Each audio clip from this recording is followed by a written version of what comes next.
I'm checking my hours on Animal Crossing. Over 200 sounds low to me. That's probably way low for you Just a little because bit low, I've yeah. done over 200, so you must be like over 5. No, 200 Chewy's over is 1,000. definitely in that number. It's 1,000? 1,295. Oh my god, you've done over 1,000 hours more than me. That's crazy. Mm-hmm. Damn, all right. What's up, Internet? You're tuned in to episode 4 of Nintendo Noise, FlipScreen Games' weekly Nintendo podcast. I'm your host, Pete and Bessie, joined as always by my very good friends, Mr. Steven Radford. Hello. And the mayor of Haken, Mr. Chuy Huerta. Hey, how's it going? Welcome back, boys. I'm excited. I'm excited for this one. It's weird. There's been no break, but I feel like we haven't done the show in like 2 weeks for some reason. I think it's because been a last long week week. we had AJ on and it was all Pokemon related. It kind of felt like it was a special show Yeah. rather than just like classic Nintendo Noise format. We broke out of it. Now we're back. The classic format we established in 2 episodes. That's correct. Just how Very, very organized we are. classic. Yeah. Yeah. So you know, it's that good of a show. So yeah, we've got a good one for you. We're going to be talking a little bit about WarioWare Get It Together impressions. We've got some questions from the question block, and then we're going to be jumping into our main topic this week. The talking point is Nintendo too aggressive in protecting their IP? We got a ton of comments from you listeners. Like, some of you wrote me a straight up essay, and I'm here for it. So I'm excited to jump into all that. But before that, let me just tell you, for the last time this month, this episode is brought to you by our Patreon producers for the month of August. Of course, today is September 1st, but today is the day that all of the new Patreon producers get charged. So if you are a Patreon producer for the month of September, you will get shouted out later this week on Monday on FlipScreen Games. And then you'll also be on the first week of whatever that next month is. So that'll be the format from here on, all right? So for the last time, our Patreon producers for the month of August are, of course, Christopher Valens, a.k.a. That Doc Guy, Zaid Ida, and Wakahula. Thank you all so much for your support over on patreon.com/flipscreengames. Thank you so much for being the first ever round of Patreon producers. All of you signing up before we even had episode 1. Truly, truly appreciate it. Y'all have been going above and beyond to support the show and support the channel and everything, and it means a lot to us. Thank you so much. If you haven't checked out our Patreon yet, go check it out. There's a lot of cool stuff over there. You got some good perks. And for just $2, that's like the minimum level, you can get access to One More Thing, our Patreon exclusive show, where we keep the mics rolling and we talk about what's going on in our lives outside the world of video games. This week, Steve and I had a conversation about Bo Burnham's Inside, which he finally got around to watching, and kind of talked about... we ranged the gamut a little bit about like empathy for creators, mental health, some politics mixed in there. It was a good conversation. Definitely one worth checking out, I think, even if you haven't seen the special, which I do recommend. And then if you haven't checked out this week's FlipScreen Games podcast, we had an episode not all about, but mostly about 12 minutes. Steve and I did a little spoiler cast over there and kind of broke down our thoughts on the game, kind of in context of the ongoing conversation around 12 minutes. And is it good? Is it bad? Is it somewhere in between? Go listen to that episode and find out. And even if you haven't played the game, we have a full, long spoiler free discussion, as well as some comments on what went on at Gamescom and stuff like that. So great episode, even if you haven't checked out 12 minutes. So for the rest of our stuff, you can head over to flipscreen.games. That is, of course, our website where we've got links to where we are on every other platform, including our Twitch channel, twitch.tv/flipscreengames, where last week both Steve and Chuy played some Among Us with members of the community, along with some other friends, some other content creators like AJ from Fanatics4. So go check it out. The VOD should still be up for you right now. I wasn't able to make it, but from what I heard, it was a blast. So go check it out. And then, of course, we're at FlipScreen Games, wherever you get your social media. Go follow us on Twitter. We're talking about all kinds of stuff. And that's also a great place for you to get in on the conversations. Like, we posted this week's main topic was there. A bunch of the responses that you'll see on this week's show came from that Twitter thread. So you can go right in there or on our Discord or by hitting us up at questions@flipscreen.games if you want to become a part of the show and get your thoughts read in our question block segment. So that's enough shilling for now. Let's jump into our first topic. So WarioWare Get It Together got its demo just this past week, and a lot of people have been checking it out, been getting some thoughts out there. I myself haven't played it yet, but both of you two did. Of course, September 10th is our release date, right around the corner at this point. But in terms of initial thoughts, I'm interested to hear what y'all are thinking about it. Steve, as I would say, probably safe to say, our the biggest WarioWare fan on this panel. What are your initial thoughts on that? I think Chewy's probably in contest with me for that. All right, you rock, paper, scissors real quick. Do it. Are we doing it? Chewy went rock, you wins. All right, so Chewy, as the official biggest WarioWare fan on this panel, what are your initial thoughts on the game? Well, I mean, first off, I love when they dropped the demo. I think it was just like right before bedtime in my time zone, and it was probably like 2 a.m. or something in the UK. So really weird time to drop a demo, but it's a really cool change, I would say. There's some things that are kind of like off about it, but basically the big change with this WarioWare is that you are now playing as the characters in each game, and all of them have different movement, different kind of moves that they have, abilities. I don't know how to describe it, because WarioWare is a pretty weird game to begin with the micro games and everything. Sure. So this really changes it up in the sense of like, in past iterations of WarioWare, you would basically click on a level and then play through the usual mini games, right? And that alone had its replayability because you could keep going, go for a higher score. This, where it really changes, is you're picking multiple characters and all of them control the game differently. So how you achieve each mini game changes. Okay. So now that I feel like there's just like this whole other set of replayability where you can choose like a group of 3 characters and you're like, oh, how do I do this mini game with this character? Or there's also the option that we got to test out in the demo where you can play as the whole crew of characters. So you'll just like flip through all of them. And that's pretty wild. How does that work? You're just like, it basically just each micro game, you're a new character. You're just the next character in line. And so the micro game you can get can be random. And so it just changes how your brain has to approach it. Whereas like before it was like, oh, okay, I know how this game works. I can do this.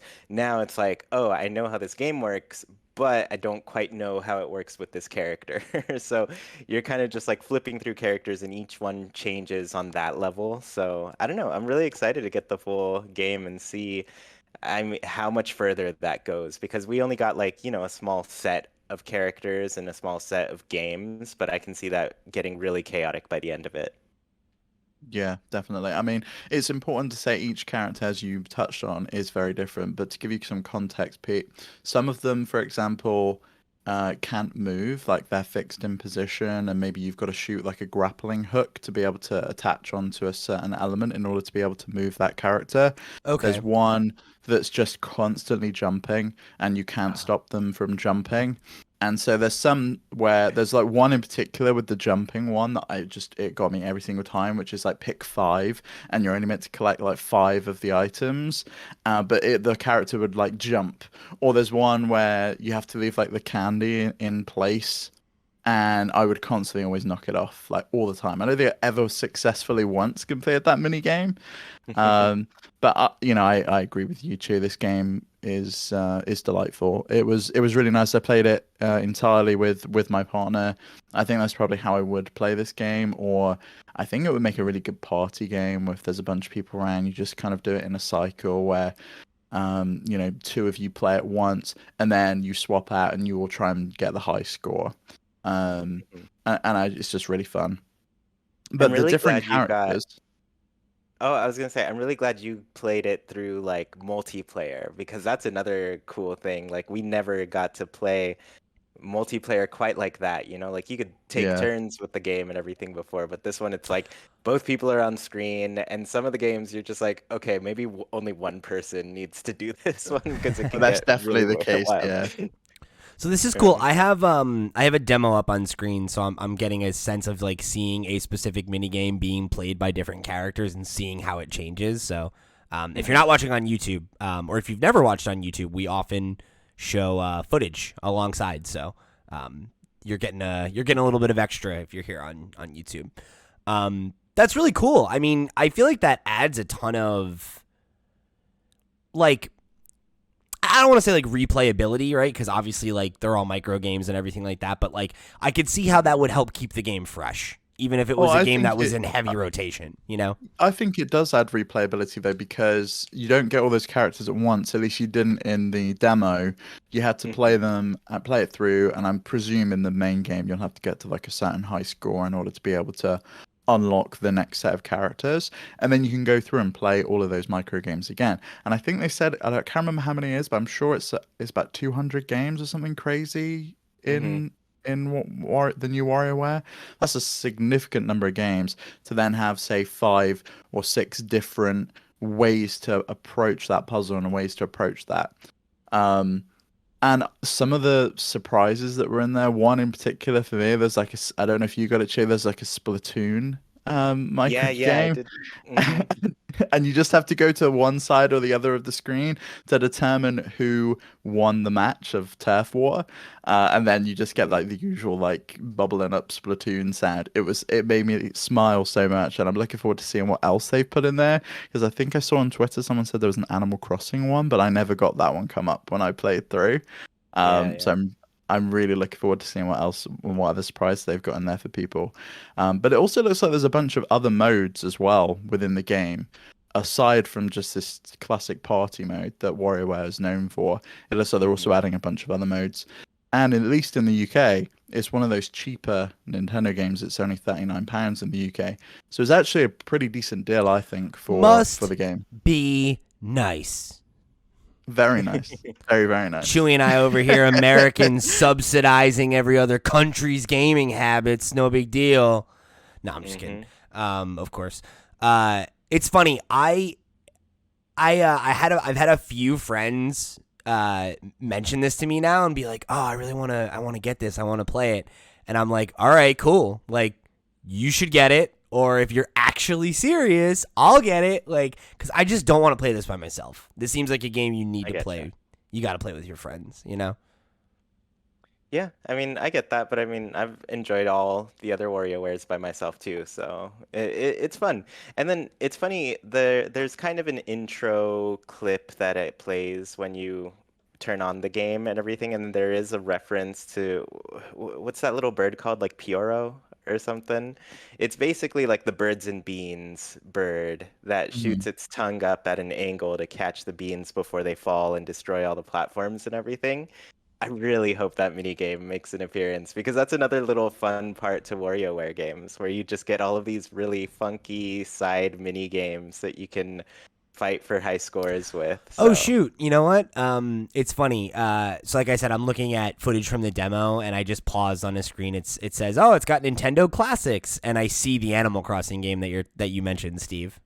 oh, Yeah, cute. but I never got that one come up when I played, so I don't know if it's in the demo or if people just saw it in the The screenshot. trailer, But yeah. there's Hmm. also like there's also this. So I'm looking on the website. There's a story mode, variety pack, and the Wario Cup as well. I'm still a little bit bummed out that the traditional online multiplayer doesn't have online co-op, but there is like an online mode with the Wario Cup. So maybe we stream some of that on the FlipScreen Games Twitch channel at some point. But I'm very curious as to what the story mode is going to be like and unlocking things on that.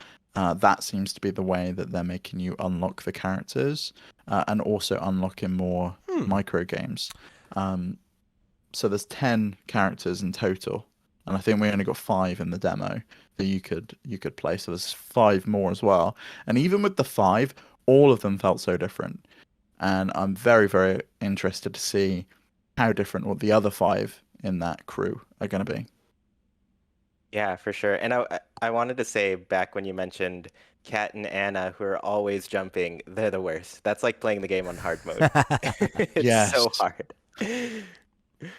And that's the other thing. You don't get the same character as the person you're playing with in multiplayer. You get a different one. So sometimes it is a case of when I was playing as Kat and Anna, it's like move them off to the side, and I just let Macaulay if Macaulay would say Wario, I was like, yeah, you just do this minigame. I'm just gonna stand over here and try not to bounce into something I should, because it's just a nightmare otherwise. Awesome. So are both of you, is this like a day one purchase for both of you after playing the demo? I can't decide because I've got Diablo coming out in a couple of weeks as well, and I know a lot of my time's gonna be taken up with that. But I definitely think this is going to be a pickup before Christmas. I really want to play this with my family at Christmas. I think it's going to be probably one that goes into rotation alongside, say, the Jackboxes, the Mario Parties, all of those kind of things. So they just become another one of, oh, we're in the mood for something goofy. Let's pull out the WarioWare. Mm-hmm. Nice. I mean, I had it pre-ordered before the demo came out, so Proving yourself yeah. the true fan. Yep, day one for me. Very nice. So we'll have some impressions at the very least from Chuy on the post September 10th episode. So make sure you tune in for that. All right, so let's jump into the question block. This one comes from Stressa, aka at Evermorph on Twitter, who this actually wrote in like a week or two ago.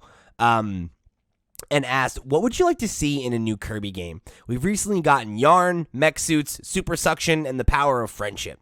Would you like something more simple or crazy, like a malleable Kirby where you can change his shape into whatever he needs to be? I think I would rather have something simple. I feel like I love Kirby, love the Kirby franchise. But I feel like it's been a really long time since we've had a Kirby game that felt essential. I feel like Epic Yarn really had like a strong design ethos, you know, like that was like it was iconic, you know, and like I don't love that game because I feel like it was kind of the not the beginning, but it was the solidification of Kirby being what Kirby is now, where it's just like they've always been easy. Games have always been easy. I'm not arguing that, but like Epic Yarn was the one where they're like, oh, you can't even die. Like if you die, you just jump back on the screen and keep rocking and rolling. And I don't need a hard Kirby game, but I would love a Kirby game that feels a little bit less brain dead, you know? Like I think back on Nightmare in Dreamland on the Game Boy Advance, and like I think that game holds up phenomenally well. I played that a couple years ago. For a Let's Play series, and was like surprised by how well I thought it held up. Because I feel like Kirby has like such a great design. It has great music. Like it has so many things going for it. But I feel like it's kind of on the same track as Pokemon now, where like the way that they make a new Kirby game is here's the latest gimmick, and it's just kind of recycling the same ideas and adding whatever the new thing is. And I'd love to see them kind of like strip all of that back, get back to basics a little bit, and try to deliver something that feels like it has, you know, something new to say. Like I look at Star Allies, and Star Allies literally just feels like, what if we took every base Kirby game, like regular Kirby game, and just made it in 2.5D and added multiplayer, right? And it's like I want to see them do something that's more like Crystal Shards was on the N64, where it was like very much like that felt new. It was very much the same kind of Kirby game we'd seen, but they were like trying to do something that felt unique to the N64, right? And I don't feel like any Kirby game of the last several that I've played feels like it is unique to the platform. It just feels like, here's the latest one, and you'll get it or you won't. Maybe some of the DS ones I think felt quite unique to the platform because they used a lot of the elements with the stylus and the touchscreen and things like that. And there's no way you could have played those on, say, like a PSP. What was that one where you would draw the canvas curse? Yeah. I was gonna say like the last Kirby game I probably played all the way through was probably Canvas Curse on the DS, which is a while now. I heard the 3DS ones were pretty great. A lot of people really like them, like the Planet Robobot. Yeah, that one's fun. I don't know. I just kind of skipped them over. I don't know why in particular. I think a lot of it is they just feel a bit B tier. You know, it's like they never kind of break above that. Oh, you know, they're just maybe AA, not AAA. It's not on that same level as Mario, and I think they could be if there maybe was that level that the puzzles are a little bit more difficult, and there was that sense of, oh, if I fall off, I'm going to lose my coins, or I'm maybe going to lose a life, or I'm going to, you know, there is some kind of repercussions for failing the platforming. Or, I don't know, here's a novel idea that I feel like I throw at Nintendo once a year. Why don't you have difficulty modes? Yeah. You know? Like, I don't understand why we need to make an entire franchise now just like, this is they platforming for babies. Difficulty modes in some. Like, look at the Yoshi games that they've started adding an even easier mode in, and I don't want that to happen. Which is insane. I want like a more difficult mode. The opposite of that. Add a harder mode because it's already easy. The game is already easy, guys. You didn't need to make it easier. It's ridiculous. Yeah. I think though what I would love to see is, say, an Air Ride 2 or something like that. Like putting Kirby in other scenarios and other situations rather than just, this is another Kirby platformer, but this time it's got a gimmick of, you know, Doesn't some Kirby have wool that? or whatever. Isn't there that Fighters game too that's on Switch? That's kind of like the Smash. Yep, there is. Yeah, thing. I think it's called Kirby the Fighters. Strange, considering Kirby's already in Smash. Yeah, I didn't quite like, it was a free to play thing and everything, and like, cool, whatever, fine. But like, I don't know. I feel like they do such like wacky shit with Kirby. And it's the same way I feel about the last couple Yoshi games, where I'm like, can we just stop making gimmick games and just make a good platformer that's not Mario? Like, is that out of the question? I don't know. It feels like they kind of like go away from certain things, because we kind of saw that with Paper Mario a lot, where they're like, oh, Mario and Luigi is the RPG for Mario, and Paper Mario is going to be its own little adventure thing, you know? So I don't know if they feel like they're trying to like go away from having too many of one type of game, but Kirby in general, I feel like can be pretty wacky. Like it can have all those spin-off titles that Mario has, which tend to land in those B tiers, and probably get away with it pretty successfully. A Kirby Air Ride 2, like you said, that would be super fun. Yeah, I think I could definitely see people popping for that. But yeah, so I guess like the bottom line of what I'd like to see would just be more innovation. You know, like just or even I guess less innovation and just focusing on like tighter, more dynamic gameplay. Because I think the thing that ended up really killing my desire to finish Star Allies was that like I didn't actually need to play the levels. Like you could kind of just fly through them and just take as much damage as you do. Like, you know what I mean? Like you could kind of just run through, and it's like, what's the point of this then? You know? Yeah, your little buddies do everything. A Sonic game, you know? No, Sonic because it's hard though with Sonic. Yeah, you know, like there's stuff to get in your way. If you're not looking what you're doing, you're gonna get hit on some spikes or an enemy. Right, and like, you know, I remember when I was playing like Sonic Mania when it came out. That game was challenging at the later bits, you know. So I don't know. I would love to see something like that. All right, so next question. This one comes from Matthew Murphy, one of our Patreon supporters, wrote in and said, if any PlayStation characters ended up in Smash, who do you think it would be? Aloy? Ratchet? I want two factors to this question. So I want characters we want, and then who we think it will be. Because I think, because this was a response to my statement on Twitter, watching the Gamescom stuff.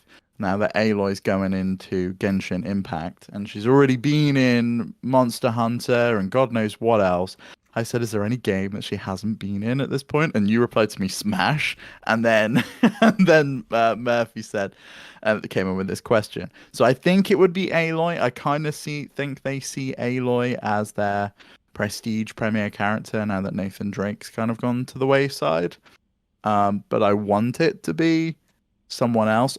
I just, I would love Nathan Drake in here, or I still think, and I still consider Lara Croft a PlayStation character. I want the PS1. You're insane. Tomb You Raider can't count her in here. You can say that as a wish list, but that can't count as your answer. That's a wish list. No, my answer is Aloy. I think it's going to be she's Aloy. Not a PlayStation character. She is in my mind. Sure, in your heart maybe, but she had an exclusive game on Xbox last generation. Well, timed exclusive. Yeah, that's true. So it's interesting because, like, I feel like there are, like, two tiers of this, right? Because there are characters that, like, I think you can think of as PlayStation reps, and I think we actually already have some of those in the way of Cloud and Sephiroth, right? Like, Cloud is a character I think people very much associate with the PlayStation brand. Crash would be one. Crash associate. Same exact thing. Spyro to a lesser extent. I think either of them. I would love to see Crash. I think Crash Bandicoot and Spyro are kind of like the two. I can't have Lara Croft. That can't be your PlayStation character. I'm not. I won't. I'm just saying. I'm just putting it out there. I think that they are the last two like big mascot characters that I feel like are missing from the table.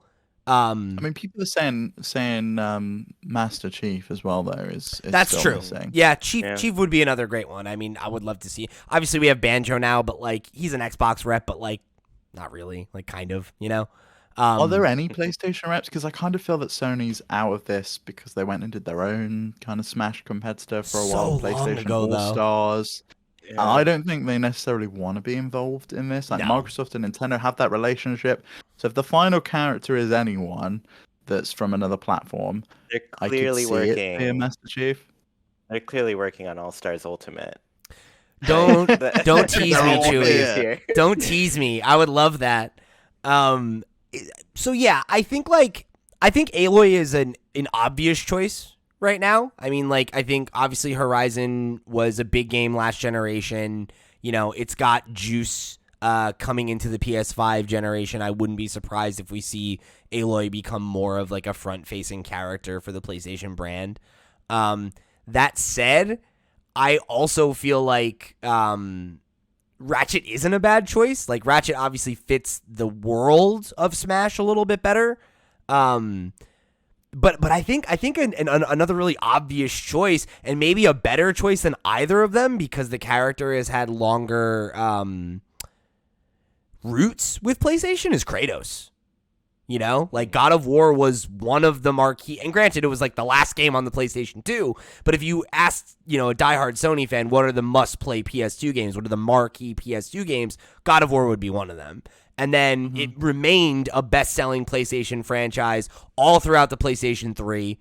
And then, obviously, God of War last year was, again, like that was one of the marquee PS4 titles. It, set off this new, seemingly trilogy, advancement, reboot of the franchise, whatever you want to call it, that we're also carrying into the next generation. And I think seeing Kratos and Atreus as faces of the PlayStation brand for the next 10 plus years is almost a given. So I feel like they would also make a ton of sense. Yeah. I think all of those are really good options. But I think my dream one, Parappa the Rappa, gotta be. I love that. Would be a good one. I mean, well, if we're just going crazy, right? I mean, I don't even think I want this, but I have a prop right next to me because my room is all disheveled because of a flood. So I'm gonna go ahead and just say this. What if it was Spider-Man? Yeah, okay, that's never happening.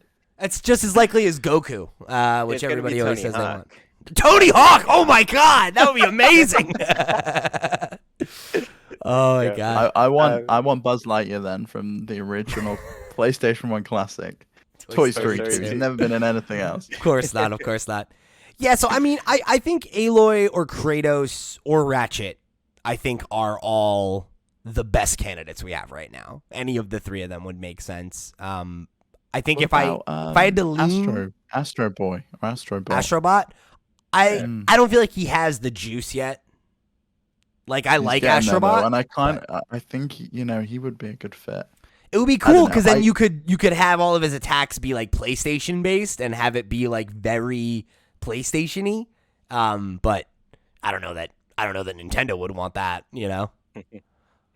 I just think if being real, like unrealistically, if Sony ever agreed to having any of their franchises in Smash, which I don't think is ever going to happen, at least in their current management, I think if you're picking one of them right now as the final season pass, like final fighter, is Aloy, because it's right around the corner. We've just had the game delayed. It keeps it fresh in people's mind. People are already excited about playing her in Genshin.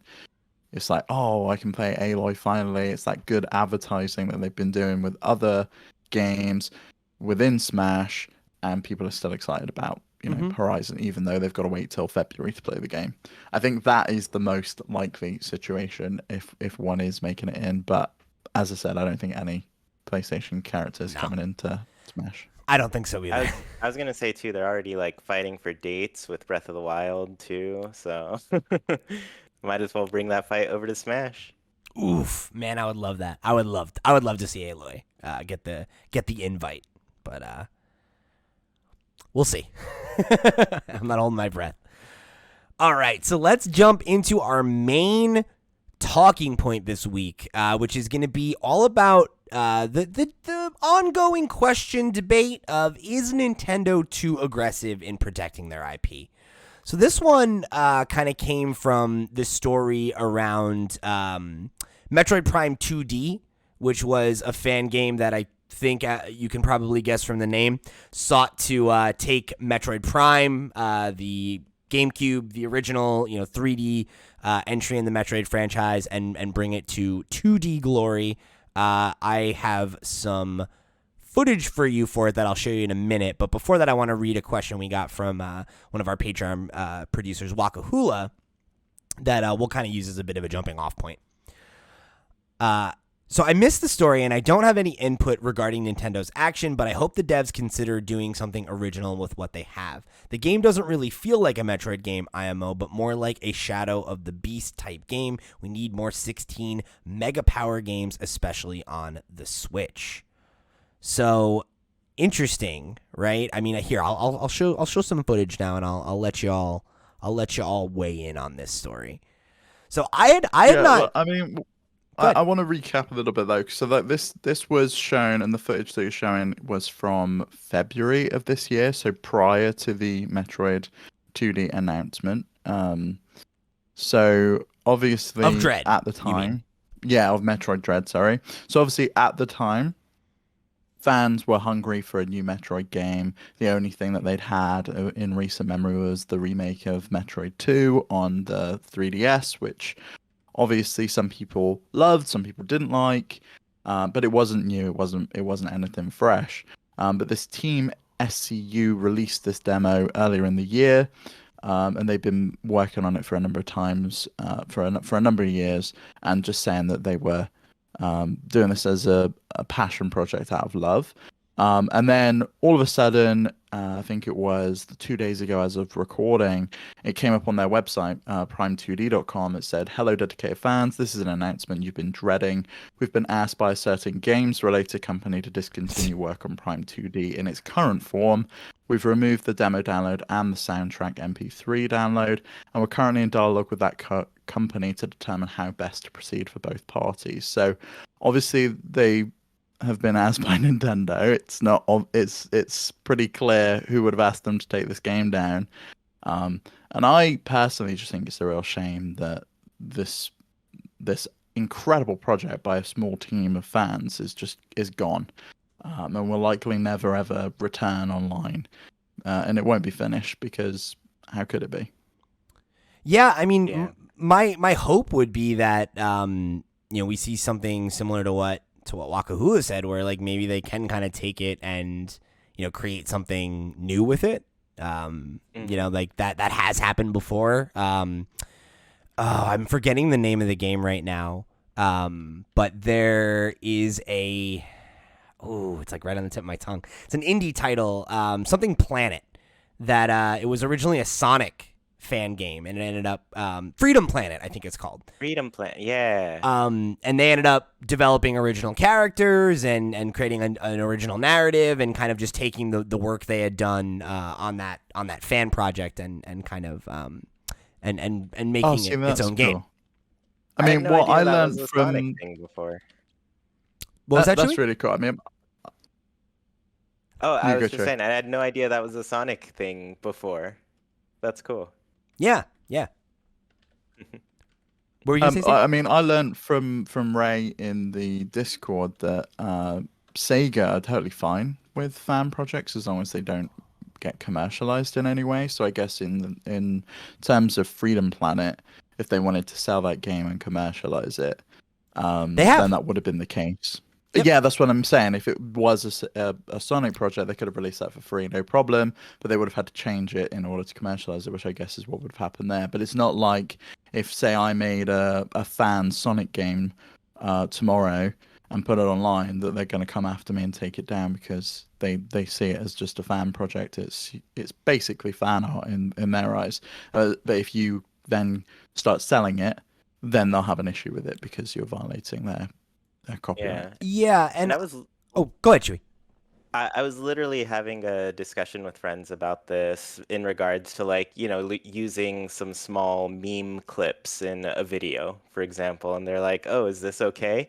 And my basic answer to them was just like, all the things are fine to do until whoever owns it decides it's not fine anymore. Then they spend a lot of money, change the laws, and then probably make less from those laws changing than it cost them to make those changes. So I don't know, people get pretty protective at some point. So like things with all of this stuff, it always feels pretty risky, especially with all these takedowns happening. I know there's one project in particular that's translating the Animal Crossing E+ game, the original final version of the GameCube game that only came out in Japan. They're translating it to English, and that game, it's basically been on pause. I think people are just waiting for the day they get shut down on it.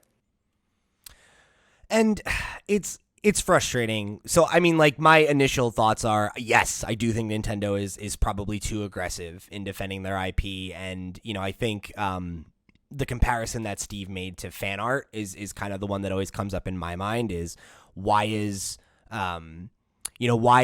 somebody selling an original drawing of your character okay, but releasing a game for free isn't, To me, I think as long as you're not trying to claim that you created this, you're not trying to monetize it, you're not trying to profit off of it, you're doing it as a labor of love or as like to practice game design. I really don't see how it hurts them. That being said, to play devil's advocate, part of the reason that this is so draconian and that like some, media orgs are so, guarded over their IP is because they have to be. If you're not familiar with like how IP law works, it's something that I'm fairly familiar with because I had to learn it in school for my major. But essentially, the way that intellectual property defense law works in America, anyway, is that if you own a copyright, you are legally required to defend your copyright. And if you allow unchecked usage of your copyright or your IP to a point where it devalues that copyright, right? Like a good example is how so what do you call the things that you use to clean your ears? Cotton buds. What was that, Steve? We call them cotton buds. Okay, I'm going to ask an American. He was looking for Q-tips. Thank you, Chewy. The answer is Q-tips. So the answer is Q-tips. Right? That's a brand, though. And they're actually called Yeah, cotton same as swabs. Kleenex. Kleenex. Same as Xerox. Right, exactly. And when a term becomes, or when something becomes that casual, like it can threaten your ability to defend your IP, legally speaking. So it absolutely behooves Nintendo to be aggressive about defending their IP.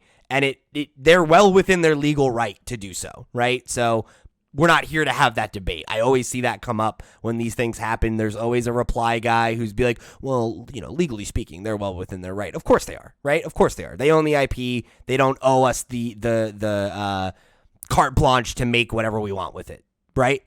That said, I feel like the very, very aggressive draconian stance that they take, when you compare it to what Sega does, it makes them look like bullies. You have people that love their IP, that love their games, that love them so much that they want to, create this love letter to them or make them more accessible in ways that you, Nintendo, refuse to, right? I think about the Mother 3 localization. That's the only way that you can play that game in English. Things like that. And it's like, hey, man, like, they're filling a niche that you don't want to.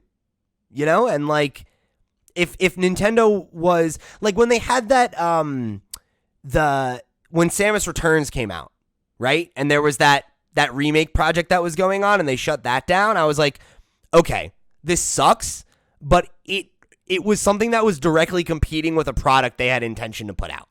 So like, I can understand that a little bit more, right? Like that feels like one thing. But when you're shutting down this, which, like, this isn't, you could argue Metroid Dread comes out later this year. What person is like, I was going to buy Metroid Dread, but I'm going to play the Prime 2D fan game on PC Literally instead. No one. The only people that want this is, like, super fans who are, like, big into the Metroid fan base. Who and already pre-ordered Dread. Yeah, of course. I think it's worth pulling out one from Ray, who kind of says something similar to what you were saying, and he says, I think Nintendo are way too aggressive about protecting their IP, which I think we all kind of agree with. He said, I think they do have a duty to protect their IP, but if people are making fan games, then to me that's no different to fan art, and as long as the creators aren't profiting from it, it's just a signal boost for the franchise. While I know the IP holder is entitled to do it, going after the people who are so incredibly into your franchise, they're literally creating what's basically an interactive love letter to your game, is just such a shitty thing to do. As well as that, I think it's actively harmful to the industry. For example, there are so many people I know in the industry, including myself, who got their kind of first, the message got cut short, but they got their first foray into the industry by making fan games. Sorry, that's a long answer to your tweet. No, great answer. Right, and Ray, speaking from experience here, who is works on games. There are a lot of people who get their start doing that. I remember the first time I took an interest in how games were made and, considered, like, is that something I might be interested in, right? Like, was hacking Pokemon ROMs, and fooling around with code. Yeah. So, yeah. And I wonder, like, how strange that's going to be. I don't know how big the community is around their game builder garage, but, like, we're going to see a lot of this. We're going to see a lot of love letters to Nintendo games and everything, but Yeah, though it's on definitely. their platform, though it's getting made through their game, it's still that same idea where people are just making fan games of things and not monetizing them. So it feels like, what's the point? You make a Just be like Yeah, I mean, Sega. the same thing happened in Sony's Dreams. Like, there was the Mhm. Mario kind of remake within Dreams, and Nintendo took that down as well. They sent a takedown notice to Sony Yeah. to get it off. So any kind of Mario models that are made within Dreams just get taken down. And so you can't even make it within that if it's just for yourself and your friends, and you just want to share it there for people to play. It's just is not allowed. They're very, very protective, and I kind of see the difference between Mario and Metroid. I know some people might disagree with me, but Mario, I think, is Nintendo. It's like the face of Nintendo. It's a little bit different to me. That versus a fan project for Metroid, which is a game that they'd kind of let languish for a while. There hadn't been a brand new Metroid in like 15 years. I don't think it's the same thing. If you're making, say, a fan 3D Mario game when Odyssey just came out, and there's probably a new one around the corner, I can kind of see why Nintendo would be a bit more protective of that than something where they hadn't made one in such a long time. And I understand that there is a new Metroid coming out next month, but again, it's unrelated to this. This is just fan art. It is just people putting the time in their free time to build something that they're really proud of and love. We got an interesting comment here. This one came from Stressa, aka at Evermorph on Twitter, and they brought up a wrinkle that I actually think is really interesting. They said perhaps, but they're well within their rights to. It seems that they don't go after mods like the countless Mario ones or even the infamous Super Smash Bros. M2. Just games that are created whole cloth using their IP. In that instance, I get it, but it hurts as fans for sure.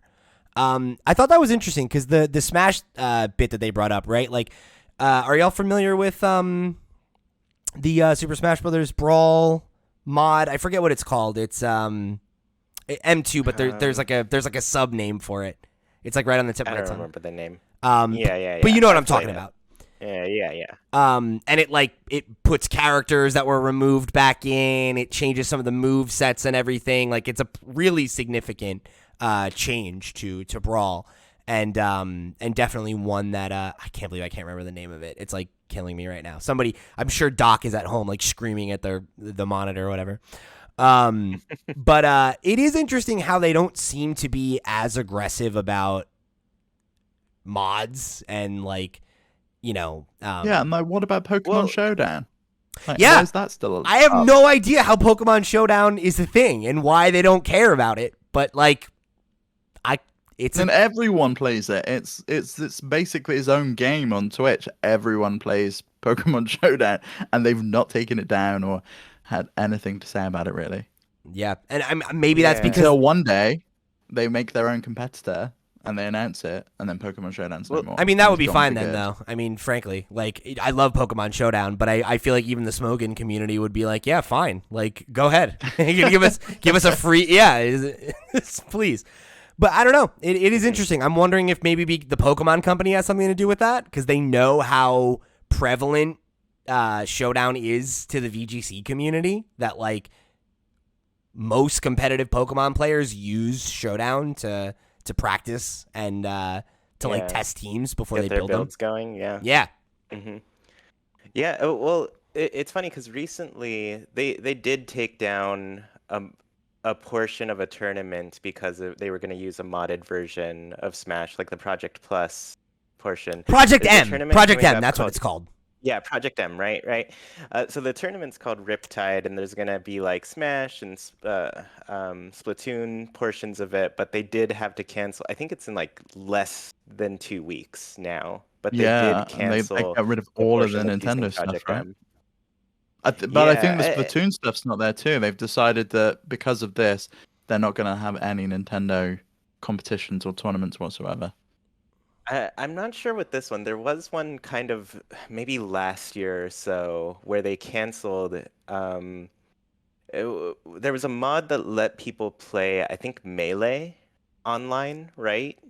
That's and they a thing. Canceled. They didn't allow that part to be part of the tournament, and I think I remember that. Splatoon kind of like the Splatoon community came up and they decided not to show up for like a Nintendo sanctioned tournament and had their own instead. And it actually became like the biggest earning tournament for like Splatoon competitive players. It was wild. But they have been addressing that stuff and causing like there are people who are literally set to like fly out to this location to play specifically that Project M version of Smash there, who just found out that like that's canceled, and now they're like, oh, I'm out of my money for this ticket to this event. I'm out of my money for my flight. What am I gonna do? So I don't know. It's something they're addressing for sure. And while things have been safe in the past, I don't think that's going to be the case any longer with Nintendo doing a lot of their own tournaments for games. Yeah, I think the more that they get involved in the esports competitive scene, the more you're going to see that those restrictions tighten a little bit. Mm-hmm. And I can kind of understand. I would love to know, and maybe someone listening will know, like the legalities of, is there a difference between modifications to existing games, which seems to be kind of fair use. It's especially in like the PC gaming space. There's mods for everything. Any game that comes out, Resident Evil 2 came out, Thomas the Tank Engine was in it within like 2 days. It was crazy. And that seems to be fine, but then as Stresser said, these like whole new games, that's like kind of off limits.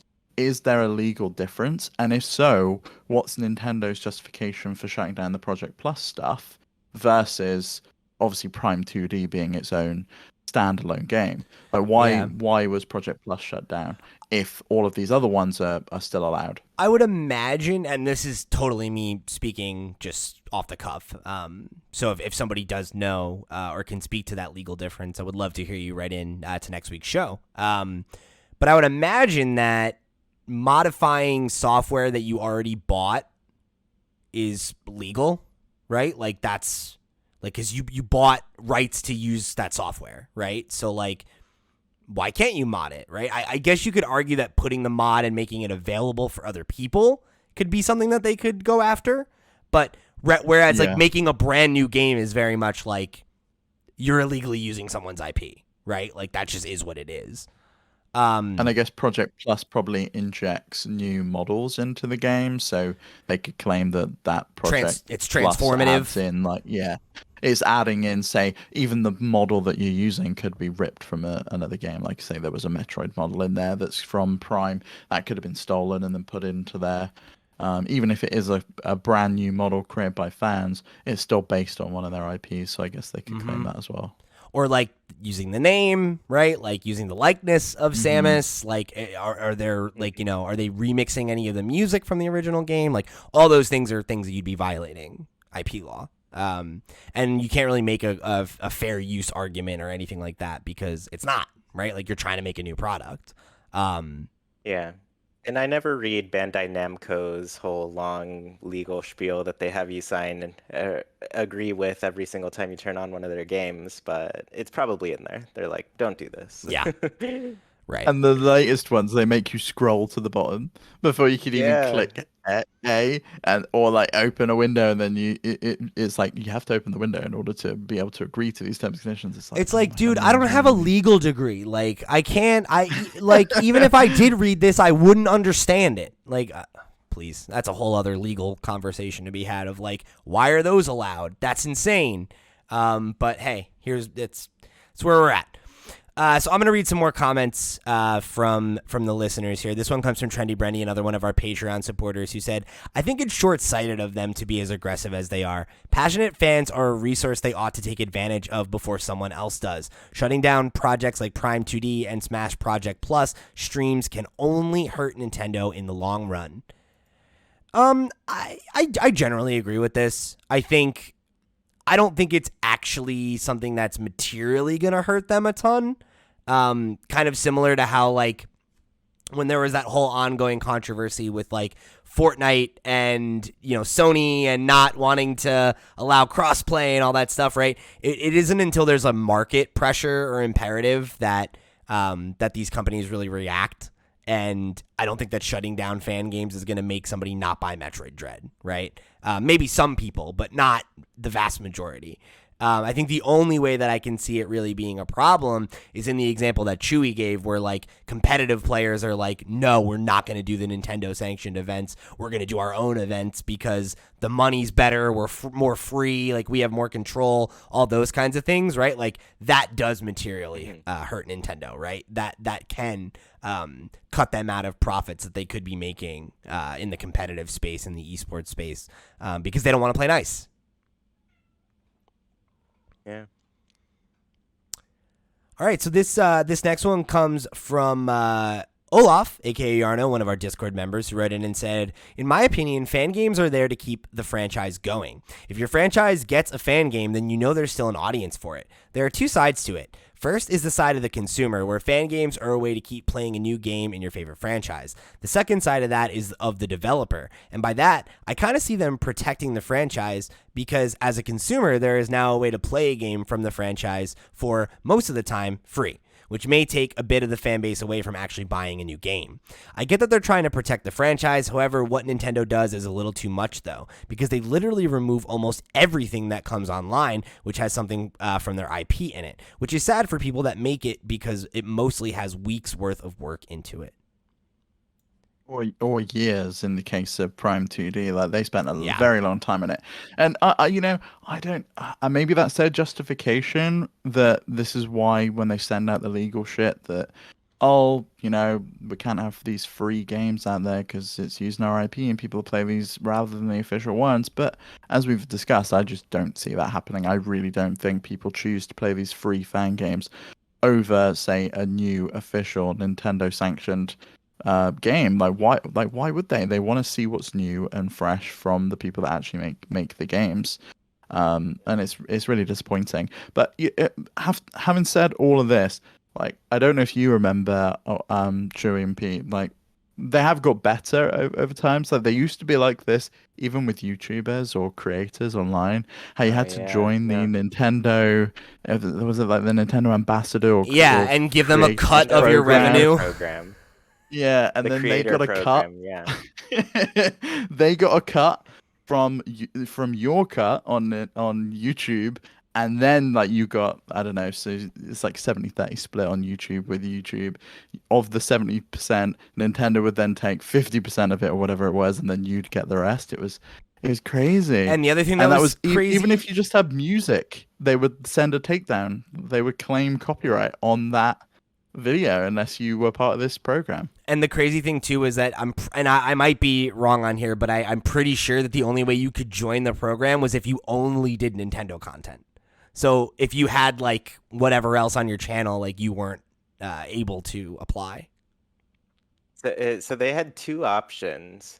One was you could do it by video, and the other was by channel. So either your whole channel had to be Nintendo and approved, and there was a whole list of approved games too. Like not even all of them were on there. I don't think Animal Crossing New Leaf was even on there. So other than that, like the better option was to do it by video so you could do and talk about other things, but basically they had you like locked in to exactly what you could talk about if you chose to do your whole channel that way. So yeah, it was bad. It was pretty bad.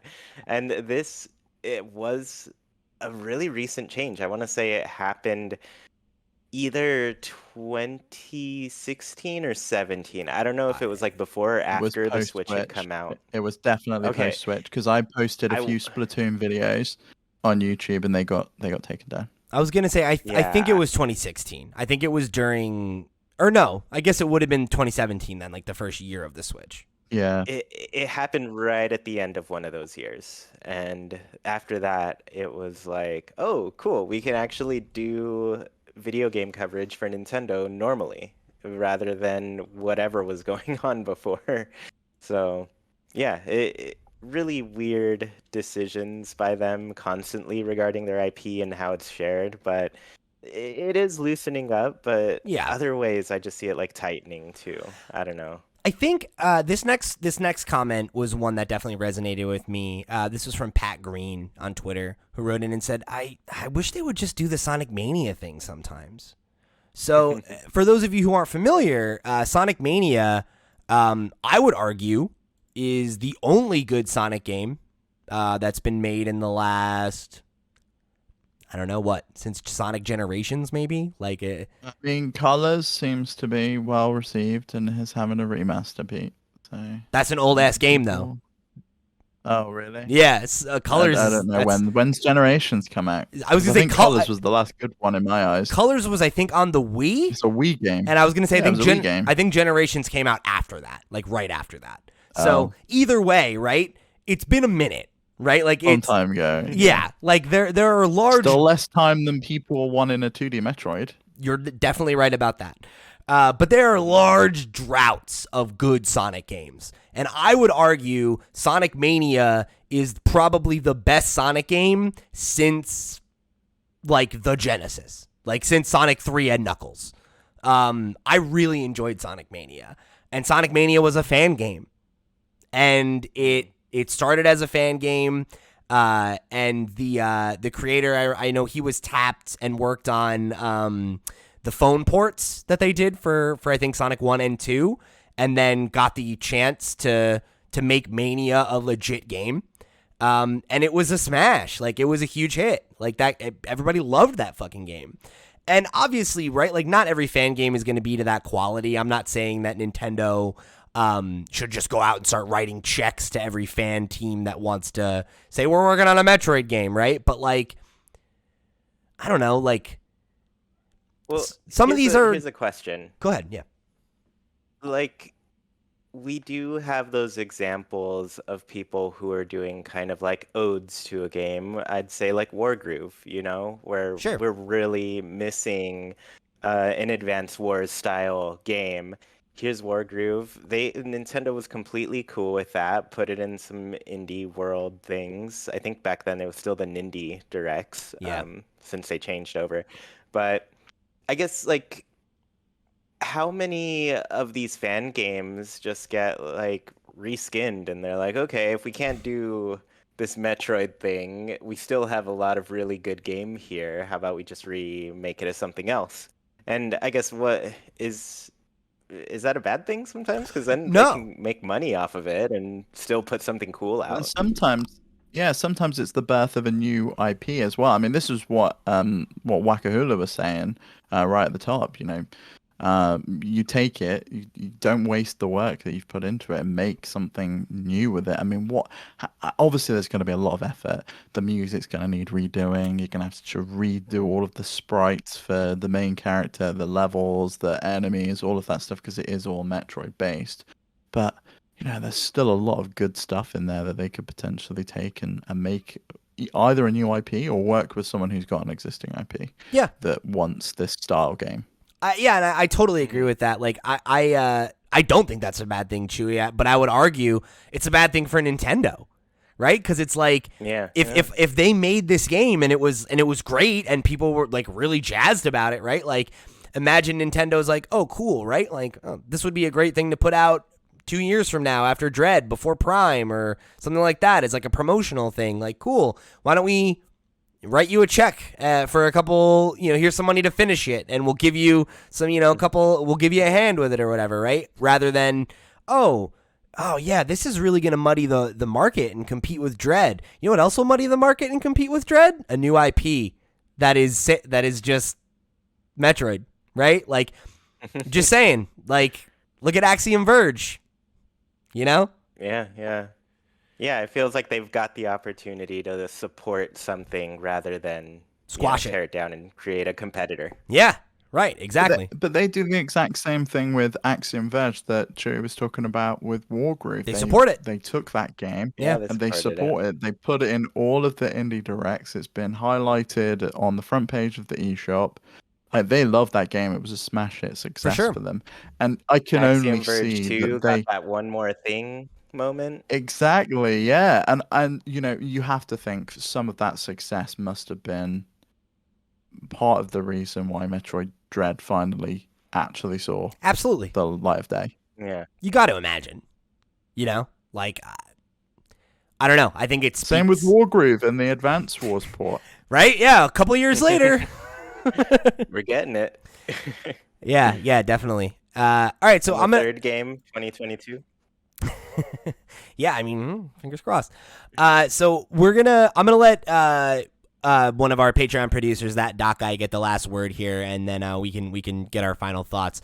So Doc wrote in and said, I think Nintendo is definitely too aggressive on protecting their IP, even to the point of harming those that are just trying to archive games so future generations can enjoy them.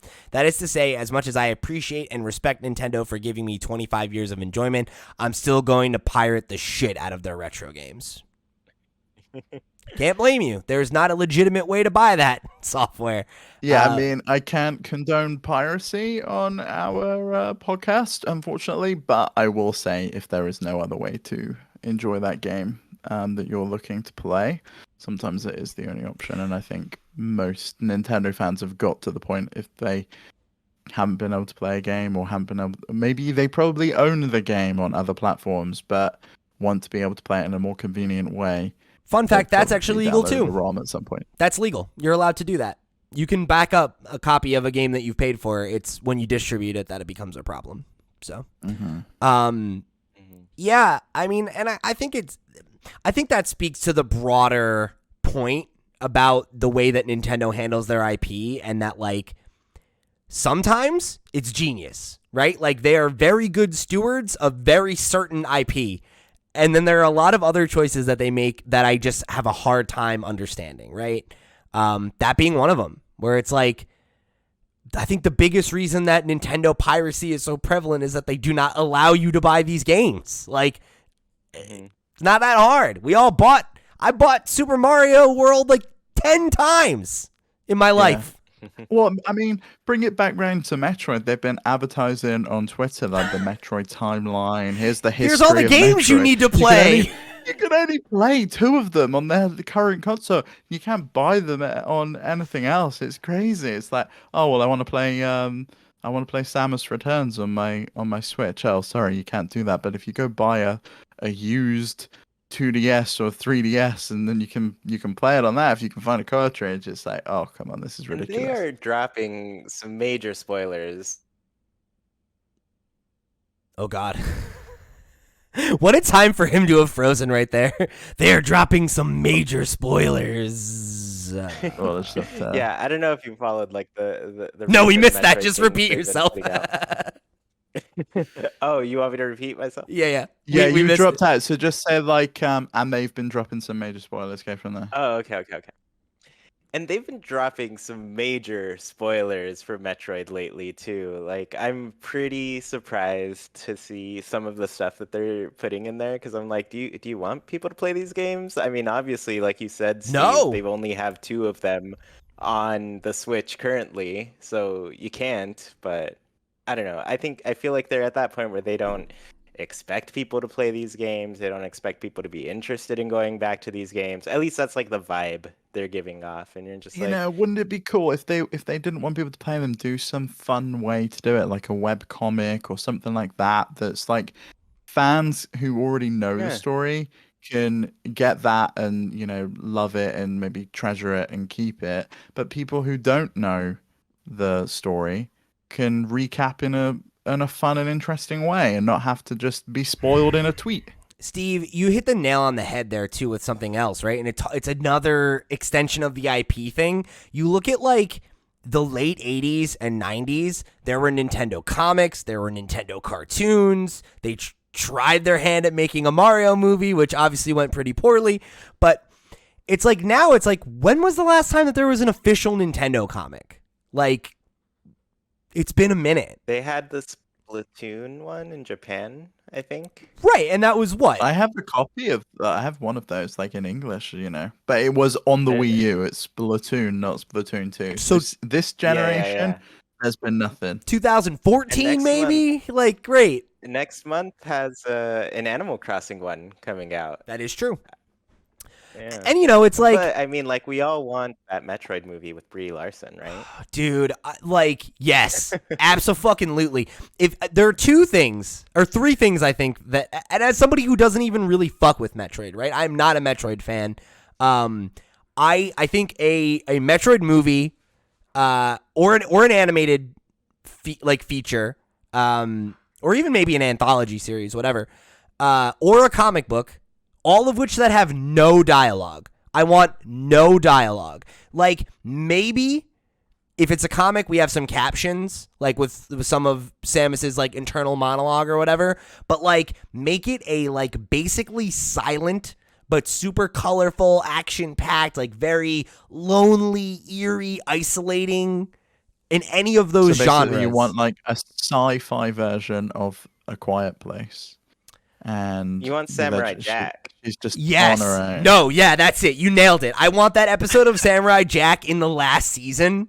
The one that's in black and white where there's like no fucking dialogue and it's just these intense, incredible fucking action sequences with amazing sound design and good and like some great like vaporwave for like the Metroid vibe. That would be such a dope project. And I feel like that would be happen, though. No, it won't, but why not? Because Hollywood don't think that kind of thing sells. Hollywood doesn't need to. Nintendo could pay some. Look at the again, okay? And I never thought I'd fucking see the day where I would say, Nintendo, you could learn something from Sega. But again, let's bring up Sonic Mania. Do any of us remember the original cartoon shorts that they weren't voiced or anything, but the trailers that they hired a professional animator to make some extremely gorgeous short form Sonic animations that were in the style of like the 90s cartoons, like influenced by like the comics and stuff like that from that time. Well, Nintendo did that at the beginning of Link's Awakening and the end of Link's Awakening. They got people that and it was sick. And it was awesome. Right. Yeah, I loved it. Pikmin shorts. Pikmin shorts. We got the Pikmin shorts. If you're on the 3DS, I don't think you can buy them anymore. Of course you can. Why would they let you buy something that they made? Oh, did they put them on YouTube? I think they put them on YouTube, I want to say. I don't remember. There's so many things you can point to. Like, I think another one that comes to mind for me is I'm pretty sure you can't find the Pokemon Adventures anime miniseries that they made and released on YouTube, and I don't think ever made available for purchase. The brand new Pokemon TV app on the Nintendo Switch. Is it? We didn't talk about this week. week. That's the only way you can watch Netflix. Because I think one of them is like a Netflix or like the Netflix Pokemon show that you've got, and I'm like, oh man, Netflix is on my Switch now. This is cool. So yeah, I mean, for all the things we love about Nintendo, and of which there are numerous, some of the decisions that they make with their IP just baffle. They baffle. But you know, we're still here buying stuff. So. No. We got the theme park. We got it. So who's to say? You know, they're making a Mario movie as well. So why Nook's Cranny isn't the gift shop, I couldn't tell you, but missed opportunity. Oh, that would right be there. genius. Yeah, huge miss. I don't know why they're even calling it Nintendo Land. Frankly, it's Mario Land. Like I've not seen anything that's not Mario related. But hey, that's a conversation for another episode of Nintendo Noise. So thank you to everybody who wrote in for this week's show. Some great thoughts on this topic. And it seems like y'all are digging this whole we put the main topic out there and we get that dialogue going with you. So we'll try to keep doing that. I've been having fun with it. So remember, if you want to write in just like all these folks did and get your thoughts right on the air, be a part of our question block segment, or be a part of the main topic and use become some of the talking points we use as jumping offs. You can write in at questions@flipscreen.games. You can come join our Discord where every week we put up a thread for the latest Nintendo Noise or Flipscreen Games episode, and we get everybody's questions over there. You can come follow at Flipscreen Games on Twitter where we do the same thing. And yeah, if you want to get some more content from us, remember, head over to flipscreen.games. That is our website where we have links to our Patreon. You can get access to one more thing, our exclusive Patreon show. That is, of course, the best way to show your support. We've been getting some great feedback over there. So go check it out. If you're enjoying what we're doing, you want to go the extra mile and get some awesome perks for yourself. You get to like vote on what games we stream. You can become one of our Patreon producers, all that cool stuff. Go check it out. And then yeah, come join the Discord. Come be a part of the community. It's been awesome seeing a bunch of new people roll in the last week or so, bringing some good vibes into the space. So if you are looking for a fun and an inclusive place to come and talk about video games, our Discord's a great place to do it. All right, so thank you guys for joining me here on another episode. Thanks for having us, as always. Of course. So yeah, thank you. I've been Pete. They've been Steve and Chuy. We've been Nintendo Noise. See you next week. Bye.